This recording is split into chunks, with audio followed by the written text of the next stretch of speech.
Pemirsa, bukan hanya tempat wisata yang menyajikan tema-tema yang horor dalam menyambut perayaan Halloween. Ada kedai-kedai yang ada di kota Palembang juga menyajikan tema-tema yang seram dalam merayakan Halloween ini. Saya sedang berada di Jalan Sumpah Pemuda, salah satu kedai di tempat ini yang juga menyajikan tema-tema yang seram. Seperti apa keseruannya? Mari ikuti saya.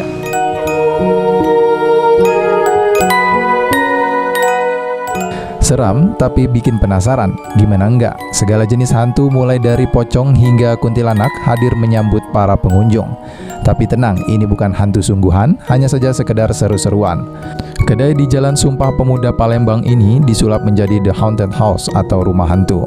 Biar makin afdol, para karyawan pun berbusana seram yang bikin bulu kuduk merinding.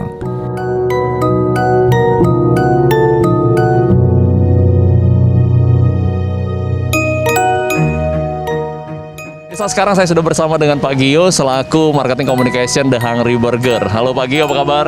Halo, baik kabarnya, alhamdulillah. Pak, kalau kita lihat di sini ini kan juga menerapkan tema-tema horor nih.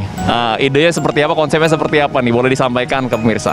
Oke, jadi untuk konsepnya sendiri karena resto kita ini untuk yang di Bomea itu untuk yang di Bomea itu sistemnya dine in atau maksudnya drive thru. Jadi kita ngadain sensasi dine in with Halloween tema gitu loh. Jadi tema Halloween ini diangkat untuk celebrate Halloween yang memang kita angkat berdasarkan tematik gitu dan memberikan sensasi horor ketika teman-teman atau pelanggan kita yang mampir ke THB gitu. Oke. Ini boleh disampaikan mungkin apakah ini dilakukan setiap tahun, Pak? Oke. To be honest, ini tahun pertama kita ngadain Halloween, makanya kita memikirkan suatu konsep baru apa nih gitu loh yang bisa memicu unik ya, maksudnya unik yang bisa relate sama anak-anak muda zaman sekarang gitu loh, dan juga pastinya menjuruk ke sisi marketing juga, yang mana ini salah satu strategi kita juga untuk ningkatin penjualan gitu loh.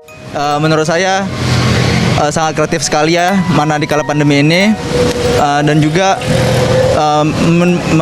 menarik orang buat supaya datang untuk mencobain Hungry Burger ini. Kita sendiri tertarik Mas dengan tema Halloween ini? Sangat tertarik Mas, soalnya jarang-jarang ini jarang-jarang banget yang bikin konsep seperti ini. Kita sendiri kaget nggak Mas? Awalnya kaget Mas, soalnya pertama kali saya datang lewat sini, terus saya balik lagi ke sini, makanya saya langsung datang ke sini. Gimana pemirsa? Anda tertarik untuk makan di sini dengan sensasi seram Halloween? Okta Alfarizi, PAL TV.